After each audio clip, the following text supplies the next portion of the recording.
Welcome back to the final day in the not going anywhere for a while collection of the post-Shriek out reaction, which, if we're going to just flat out steal the Snickers tagline, I figure I should at least eat one tiny fun-sized Snickers during this. Oh, that's the old tagline. It's like... Oh, there's a new tagline. Yeah, it's, you're not you when you're hungry or something. Yeah. Eli Roth, have this Snickers. You get kind of gross and disturbing when you're not you, when you're hungry. Oh my god, I forgot how nougaty Snickers were. This was a terrible plan. Alright, we're gonna like cut this scene out. No, darn it. I can get through this.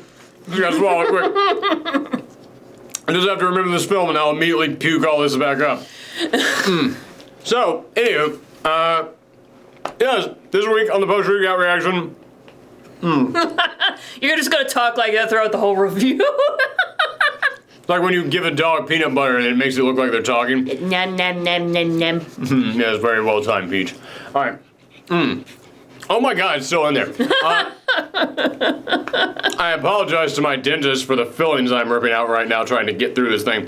All right. I don't even know why I thought this bit would be funny. Anyway, so yeah, post-Shriek out reaction, you guys know. It's our month long. We review 31 horror films throughout the month of October. This week's theme, it was all about people who are trapped in a place and cannot leave. She smells your Snickers breath. Yeah, she does. And dear God, her eyes are bugging out looking at the plate. I can smell peanuts. I need protein. No, you don't need chocolate, though. That's bad for you. Yes, it is. Also, you don't need to be in our laps. Come on.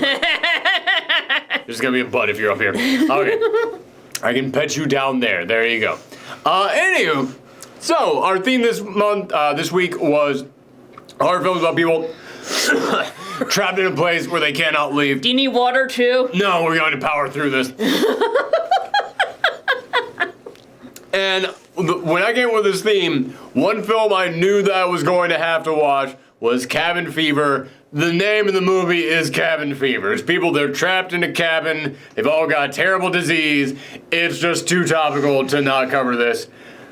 I had never seen this film before because it's by Eli Roth, and I do not like Eli Roth. Listen, everybody's allowed to have their opinions. Everybody's allowed to like, you know, there's specific horror films out there, but the people who like Eli Roth love Eli Roth, and I cannot get there with you guys. I can't even, like, put a foot on the Eli Roth bus. Like, I see that thing pull up, and I'm like, I'll catch the next one. He is one of those filmmakers that every single time that I watch his stuff, I'm just like, how do you get this money to make these things? I don't understand. But I had never seen Cabin Fever, which I believe is his first film, at least his first feature-length film. I'm sure he made tons of like small short films before this one. He really strikes me as that kind of filmmaker. One of those guys who like really cut his teeth on like the festival circuit. Which, I mean, listen, despite the problems I have with Eli Roth, he works. He definitely gets out there. Like, he strikes me as that guy who he has a camera and he will get out there and he will make that camera work. He strikes me as one of those guys who, no matter how many people told him, like, I don't really like this thing, he was like, well, then screw you, I'm gonna keep making films on my own. And I admire that. I will absolutely say that as a positive about him. He always struck me as that kind of filmmaker. I just don't like his movies. But as I said, I had never seen Cabin Fever. And now I have.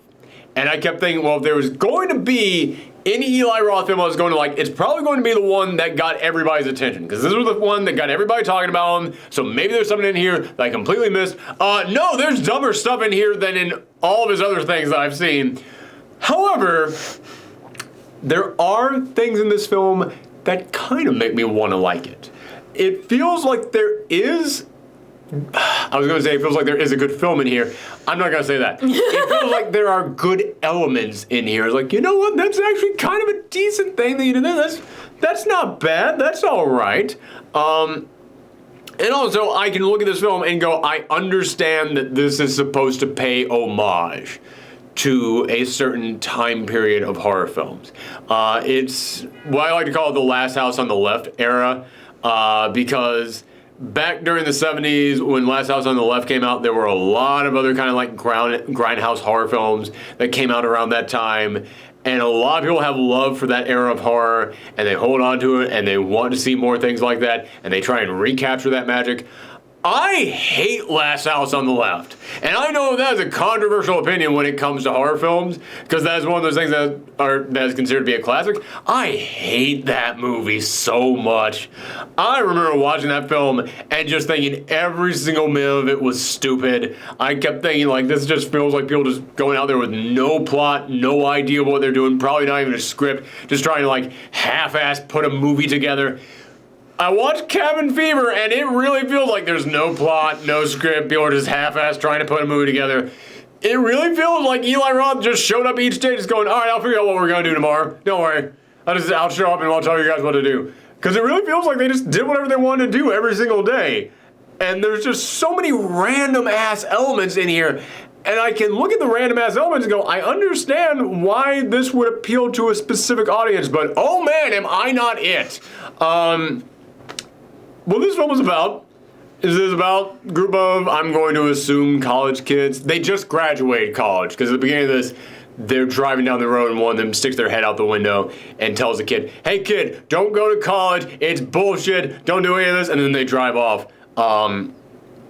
But it's one of those, it definitely is trying to go for like that 70s grindhouse era of horror, because that era of horror really hated people from the South.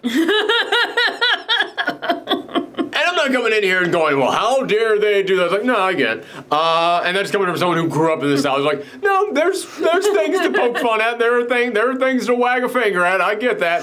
But oh man, it's just lazy with how it hates the South. Like, they pull up to this little like convenience store, this little like Dollar General store, and every single character in this film is supposed to be 1,000% whatever they are. At least the male characters. There's 3 male characters, 2 female characters in our prime cast. The 2 female characters are completely interchangeable. You put them underneath 2 giant cups and start shifting them around, you won't be able to tell which one is which. Alright?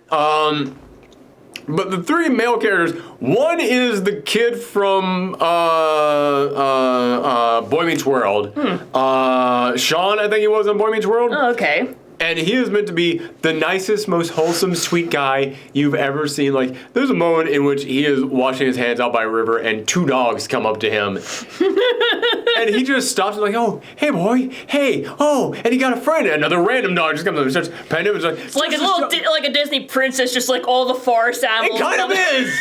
It's like, oh my God, I get it, man. I get it. And then there's one other guy who's supposed to be kind of like the preppy asshole kid, and like literally the first lines out of his mouth are like, "You wouldn't want that to turn to a lawsuit, would you?" He doesn't do that at the end, but it's implied. And the other guy is the frat boy douchebag, which he's wearing like a hat that says "F you" that's always turned backwards.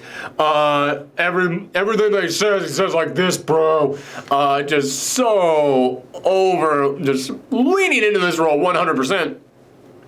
And then, like I said, there's the 2 female characters who I guess one of them is supposed to be the nice, sweet girl, and the other one's supposed to be kind of the. Excuse me, that Snickers is coming back up on me.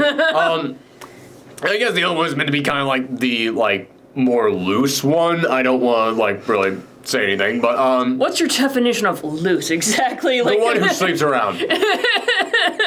Which I'm not coming in here to like shame anybody on that. I'm just coming here to say that is a trope in horror. And if I had to pick anything to be the identifying trait between that girl and this girl, I guess that's the thing that kind of finds it. I guess I'm trying on this one. The guys are obvious. The girls are just kind of there to like take their shirts off.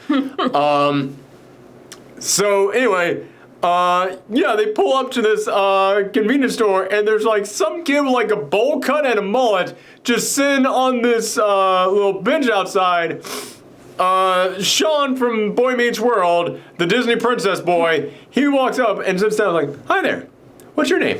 "Hi," and then the kid just grabs his arm and bites into it. And then the guy comes around and is like, "Everybody knows not to sit next to Donnie. Everybody knows don't sit next to him." It's like, maybe I should put up a sign. And it's like, "Oh, you sitting boys." And it's like shaking his fist like, oh my God, man, come on. Like, again, I'm not saying that you can't make fun of people from themselves. You can make fun of everybody from everywhere in a horror film. I understand that. But, dude, this is lazy. This is super lazy. Which, yeah, that's another thing they kind of find a lot of those horror films from the 70s. People from the South were always the bad guys. Just because they were from the South. Just fuck it. So they go to this cabin, and they're up there, and there is this guy who, there's this sick guy who we meet at the beginning of the film, and, like, before the opening credits come up, in, like, the opening scene. And he's starting to get sick, and then he goes up to them there at their cabin, and now he's got, like, covered, like, his skin is all red, and he's coming up there. And they're trying to tell him to get away, and then he comes back another night, and he's, like, puking blood all over the place. And they end up kind of accidentally killing him. They're like, what? He's stumbling all over the place like a zombie, and he's trying to break into their car so they can take their car back into town, but then he like starts puking blood all over the inside of the car. And so they go out there with like guns and baseball bats and stuff just to like beat him up, and it's like, okay. My likability for this cast, not that I had much to begin with, but it's just goofy. Like, this guy isn't really being that much of an aggressive threat to them. I mean, he's fucking up the car. But like, it's not his fault. Like, he's really But also, you guys are closed inside, and it sucks to look out there and go, oh my God, what is that guy doing to our car? But there's a sick guy out there, and then all of a sudden it's like, no, we can't do anything. We gotta stay separated from him. Wait, he broke into the car? Everybody grab your weapons. We're gonna beat the shit out of him. It's like, okay, sure. It's like, it's really hard to find anybody in this cast likable. That's the point that I'm trying to make. But also, this is the first moment in this film that made me kind of think, like, I don't think anybody got to rehearse anything. I don't think anybody was, like, told what to do in this film. I think Eli Roth just showed up each day and just went, here's what we're doing today, because when they go out there with their weapons, it looks like every single one of them just had the weapons thrown to them and was told, now you're doing this. What? Wait. What? Okay. It's like big bag of props. Here you go. Yeah. Here you go. Here you go. All right. And action. Like. And I tried to justify this in my head by saying, it's like, okay, well, they're trying to say that these people don't know how to handle any of these weapons. Because there's moments where, like, they're holding the guns in ways that's like, you wouldn't, like, well, how do I do this thing? But, like, so the guys holding the guns are people who we know have held guns earlier in this film, but they're just holding them so awkwardly. And all I could think was, I think they're trying to make it seem like these guys are inexperienced and they don't know how to use any of these weapons. But instead, to me, because of, like, the confusion on their faces and, I don't know, like, just the placement of where everyone is standing and how they're standing, it just felt like they just randomly threw everybody an object and said, stand around and, like, react. Just react. You're actors. Act to this thing. And I was like, it just felt so awkward and, like, none of it was planned. And then as the film goes along, it's kind of how the rest of it feels. Like, they felt like they just made up a scene as each scene went along. Because... you know what this film really feels like? It feels like this film was a short film. It feels like this film was like a 20, 25 minute long film that they had to pad the fudge out of. Because, yeah, this is a film about people who get sick and they're in this cabin. Although I will say, as I watched this, I came to understand this doesn't really match our theme all that much. Because the theme is that you're trapped in a place and you cannot leave. I chose this because it's called Cabin Fever. It's like, of course, it's gonna be about people trapped in a place and they cannot leave. Yeah, obviously. Like, that's literally the definition of, like, cabin fever. Yeah. But this movie, it's kind of different. It's not even that. It's not even that. It's like Cabin Fever is that the title is about an actual disease. It's more of that. No, they actually leave the cabin many times throughout this film. I mean, their car gets beat up, so they can't really leave. So it's like, more like they're stuck in the woods. They're stuck in the woods, but, like, they go to other people in the woods constantly. Like, as soon as their car gets beat up, they need to find a mechanic. Stuck in the sticks. Yeah. So the car gets beat up, so they need to get a mechanic. So they just walk to another person's house, and they find that person, and they have a little bit of a conversation with them, and you see that like it's a farm, and their animals are all dying off because something is causing everything to be sick. Sorry, my allergies are going nuts, so I know that is going to get real annoying. Just take a shot every time you snort. Yeah, take a shot of Flonase. So anyway, but like, and there's another sequence in there where this is after people get sick, where Sean's character just says like, well, he doesn't even say anything. He just up and like decides to walk into the woods, and then he immediately appears at another person's house. And goes up to their house and he just spies on this beautiful woman in the bedroom who's buck naked. And then her husband comes out like, what are you doing peeping on my wife? Oh, my friend is sick. You're sick. I'm going to kill you. And brings out his gun. And like, there was no point to this scene at all. This scene is entirely padding. I mean, aside from just we get to see a naked woman, yay. Which... There's tons of nudity in this film. You don't need to just pause to shove in more. There was no point to this other than just padding. That's it. And that's what this entire film felt like. It felt like they just kept adding things in here just to keep stretching this movie out. Like there's another moment in which they just walk out in the woods and they find another house and there's not even anybody living there or anything. There's no real point to the scene at all. And that scene's now over. It's like, okay, we're now just back to this. And this film, it's about them getting sick. This film is an hour and a half long. Take the credits out, it's like hour 25, hour 20 minutes. No one actually gets sick until like 46, 47 minutes, and you're like more than halfway through the film. Like I timed it, I think it was like 48 minutes in when the first sign of someone being sick appears, aside from that guy in the woods who was walking around. And all I could think was, oh my God, you went more than half of this film without actually having anybody catch this disease. And then as soon as they get the disease, it goes like that. Like they are just like from bad to worse and then done, out. They're dead. And it's like, holy shit, this thing moved. And if you guys have watched this before, you know that pacing is a big deal for me. We just kind of dick around for 40 goddamn minutes of this film. And then as soon as people get it, it's like, well, time to wrap up the film. What are you talking about? Oh my God, have this happen at the 20-minute mark. Have 20-minute mark, 10 minutes of like, oh, I'm not feeling all that well. 30-minute mark, okay, something is definitely up. And then you have it be like this continuous string of getting worse and everybody's worried about what's going to go on. But yeah, like, someone gets sick, they take her out into the cabin, into like this little tool shed out there. She's just gotta stay in there so she doesn't get the rest of them sick. They fix the car. The guy who fixes the car is the big meathead guy. He's now immediately sick, and he leaves. The prep boy leaves and goes in the woods and says, screw you guys. He steals all the beer and goes down in the woods to just get drunk. And he's like, I'm not going to get sick, but you guys, you touched her. So you guys are already sick, so I'm out here. And then, the other girl and Sean end up just having sex. And now they're both sick. And there's things in here that I actually do kind of like. There are things, I got to come back around to this. Pacing is weird.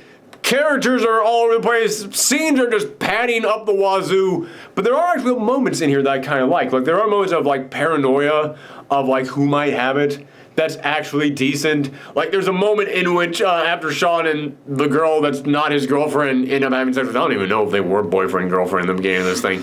But Sean and this other girl have sex because she's convinced they're going to die. And Sean's character is that he's the nicest guy around, but he's also incredibly horny, and he just can't get laid. So even though he's interested in the other girl, this other girl is like, listen, we're both going to die, and I just want to fuck something right now. It's like, okay, sure. So the two of them have sex, and then you see them go into the bathroom, and they didn't use a condom, and you see him pouring Listerine on his penis. And I looked at that, I was like, that's a silly thing, but if you want, but it is a scene that does show off how paranoid he is about the disease right now. So it's kind of it's kind of a decent thing to throw in there. And the big, he's not a jock, but the big frat boy douchebag, I actually ended up kind of liking his character because he's a complete asshole. He is just an absolute frat boy stereotype. But when things start going wrong, he's the one who actually steps up and actually has the right ideas, but he's still being a complete frat boy asshole, so it doesn't seem like he has the right ideas. But like when the sick guy shows up, he's the one who slams the door and goes, "No, that dude is sick. We're not letting him in here." It's like, all right, yeah, nobody else was willing to say that stuff, and he was the one who had the right idea. And the moment that the first girl ends up getting sick, he's the one who like runs in the room and grabs everybody and pulls their asses out of there. And goes, "No, stay in the bed." And he's being an asshole. He's being an asshole, going, "Stay in the bed, stay in the bed. You stay in that goddamn bed. You do not come anywhere near the rest of us. You're sick. Stay in that bed." And close the door. So he's being a complete asshole, but it's like he's the only guy who like separate the sick person from the rest of us. Like, all right, yeah, that's what you're supposed to do. And I kind of like that contrast of the one guy who actually knows what they're supposed to do in these situations is also the biggest asshole of the group. I kind of enjoyed that contrast. It's not something that you typically see in these types of films.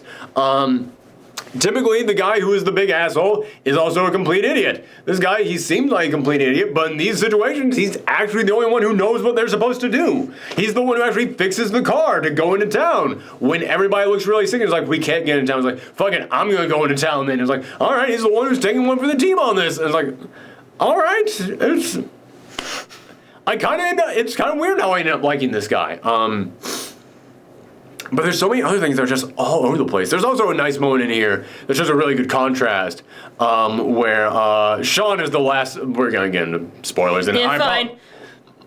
Sorry, Stinker's coming back up on me. And also, I apologize. I should have warned you we were getting into spoilers before I already started saying what the big spoiler is.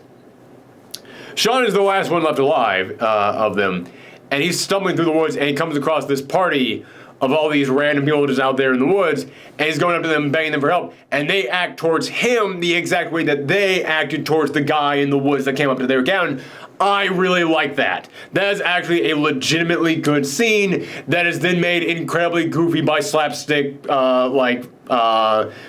not combat, but violence. Just total slapstick violence. Because, like, there's a guy with a harmonica, and, like, someone is trying to, like, hit Sean with a guitar, and Sean, like, grabs the guitar and hits the guy with the harmonica in the face, and now, when the guitar comes back, he's got the harmonica in his throat, and he's, like, coughing, and he's making the yeah.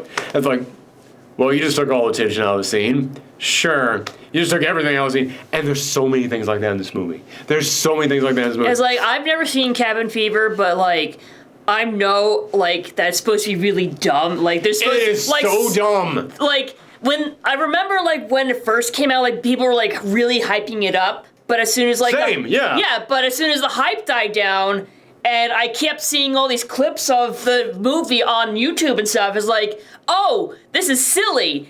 This movie is like just a pile of memes put together. Yes! Oh my god, yes, okay. I was going to save this for later, but this film, like I said, it feels like Eli Roth just showed up each day with no script and just said, today we're going to do this scene, and never once thought about how all of it would like congeal together into a movie. Because there's moments in here which it almost feels like Eli Roth wanted to write a sketch comedy show. Yeah. And because there's like a guy when they're out in the woods before anybody gets sick, this just random guy shows up with his dog, and it's just like he's this guy that's there to have like a joke about like his dog having a weird name, and like he's the guy who provides pot, but like he doesn't really do anything in that scene. Like he shows up and says that his dog's name is like Professor something or other, and like one of the people there, our protagonist says, "Oh, Professor such and such. What's he your professor of?" And he goes, I don't know, being a fucking dog. Laugh track, come in, and it's like, what the fuck is wrong with, like, and that guy never really comes back, like, I don't remember seeing that guy come back around. Maybe it was one of the guys at the party at the tail end of this film. Like, one scene I remember is, like, you didn't mention this, but, like, the little kid. I was getting to it. Yeah. I was getting to it. The pancakes scene. I remember looking at that scene as it was happening, and my jaw just dropped. And I went, what the fuck is this movie? What is this? That is a scene I remember most, because that is the scene that's always being, like, That's always being shown on YouTube, and how just ridiculous this movie is. Like, it is so. I apologize because I had to finally blow my nose. My nose is too stuffed up. But like, yeah, this frat guy. He, fixes up the car. He is sick. He is, driving in town, scratching the back of his head, and his hand's coming out bloody from scratching the back of his neck. He's like, oh, God, oh, man, oh, no. And he's like, it's like this race against time to get in town. He goes back to that general store, gets up there and goes, someone, you gotta help me. You gotta help me, someone. And the guy comes in like, all right, well, I got someone in the back who's just gonna come out there and help you. Just give me a second now. He just walks back there. And then the little kid just goes, pancakes. What? I don't have any... What? Pancakes! I don't have any fucking pancakes. And then the kid gets out and just starts doing weird slow-mo karate movements, martial arts, kung fu, just flips and kicks and he's doing a jump and flip in the air with his legs up and what the fuck is this? What is this movie? What is this shit? And again, I know some people are going to love it for that exact reason. And I get it. I get liking dumb shit. I do. Hell, I like Shakma, for God's sake. A movie about drug-crazed baboon that hunts down LARPers. I am aware of liking dumb shit. But oh my God, this is just too stupid for me. It's dumb shit needs to have some sort of coherence. Yes, it's dumb and it's random. It just has that feeling of we just thought of a thing. I do not feel like any of this was written on paper. I don't feel like anything in this movie was written down on anything more than a cocktail napkin. It feels like just scribbling. He showed up with a notepad with ideas on every single day of what they were going to do. Like you said, there's just shots, there's multiple shots where people just walk out into the woods. And now they're just immediately at someone else's house. It's almost like the woods are magical and they teleport you to other houses. It's so weird how many shots are of just people walking in the woods. Now they're at another place.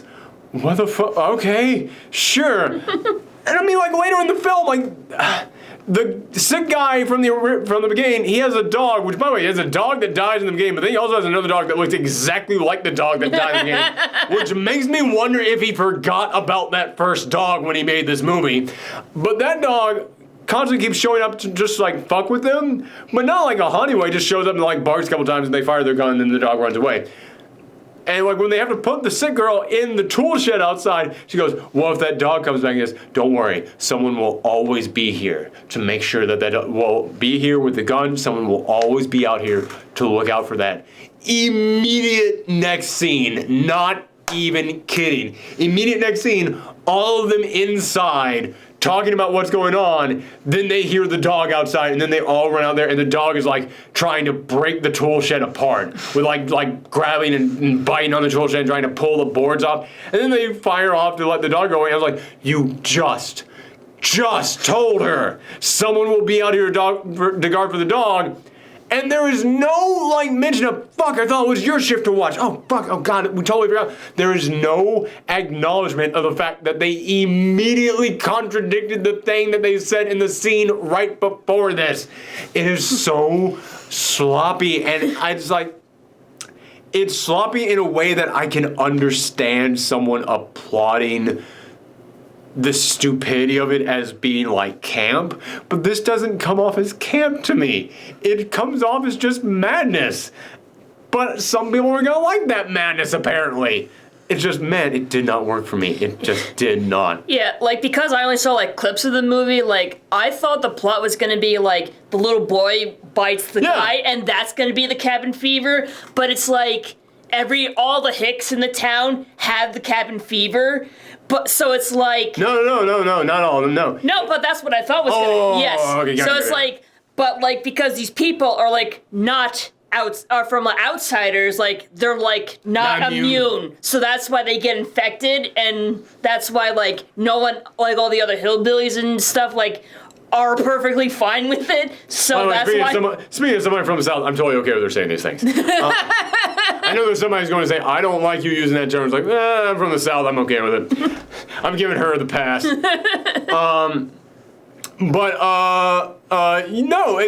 and the weird thing is, it doesn't even seem like they can, come to, an understanding or agreement on what is causing the virus, because there's the sick guy, and the sick guy obviously is what contaminated them, but later on you find that there's a dead, rotting body in the water, and that's going into like the water reserve, so all the water in the town is infected with this.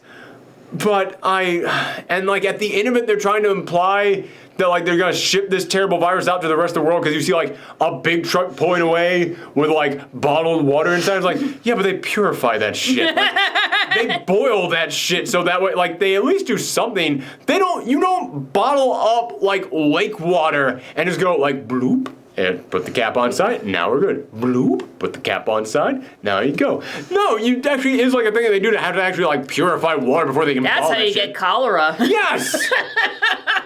So it's not even like the threat at the end of this thing. I'm like, oh, it's spreading to the entire country. They're like, no, it fucking isn't. Listen, if you have a ball water company and they're not doing anything to purify river water before they ship it out, people got sick long ago from this shit before the guy fell in there with a disease. Yeah, so it's like, okay, are they getting sick from the water? Are they getting sick from the guy? The guy got sick from the water, but he infected them, but then why do we even have to care about being in the water? It really feels like he rewrote this every goddamn day of the film. I know I'm gonna piss people off because I know people like this film. I do admire Eli Roth for getting shit done. I do admire the fact that this is a guy who clearly was told no many times in his life, and he kept going for it until he found his audience. I applaud the guy for being able to do that. But man, if this, the film that everybody praised when it came out and everybody was talking about when it came out, if this didn't win me over, it ain't gonna happen. It's not happening, and it's time I finally accept that. Eli Roth fans, you go ahead and you have your Eli Roth. I am not with you guys. It ain't happening. Anywho, thank you guys very much for tuning in for this second week of the post-Shriek Out reaction. Next week is the viewer choice week. I asked you guys earlier in the week to leave some suggestions. I've been contacted on Twitter. You guys have left some comments. We've got some special requests from the Patreon crowd specifically for that. So next week is all going to be viewer choices, and then we will have the fourth and final week, which I don't know what we're going to do for the fourth and final week. All right, hang on. It's too late to submit anything for viewer choice. However, let me know this in the comments down below. Would you rather the final week just be random things, just us talking about random movies that we want, or since the final week of October this year is actually 7 straight days from Sunday all the way to Saturday, like a complete week, would you guys want to see us take an established horror franchise that has 7 installments or more and watch movies 1 through 7? What would you prefer to see us do? I kind of have like this idea, like, because this year there's a full moon on Halloween, maybe like a werewolf week or something. Oh, wait, there's a full moon on... Oh, you're right. Oh, that would be pretty good. Let's see, I'm trying to think of what we could do. There's the Wolfman, there's the Howling. Yeah, that's the thing. I can't really think of like that many werewolf Sadly, movies. as popular as werewolves are, they are rarely the star of movies. They're more often like people there in other movies. Tell you what, if we do random things, we'll do the Howling on Halloween. That just feels appropriate. But let me know what you would like to see us do for the final week of Thorgiween. Do you want us to do one entire series from 1 through 7, or do you want to see us just do random stuff? You let me know that down below or on Twitter, if Twitter is working, because at the time that we were recording this, Twitter is down, which I've never actually seen. It almost feels like there is peace in the universe for a brief moment. But thank you guys very much for tuning in. Come back next time, and as always, happy Halloween. Bye.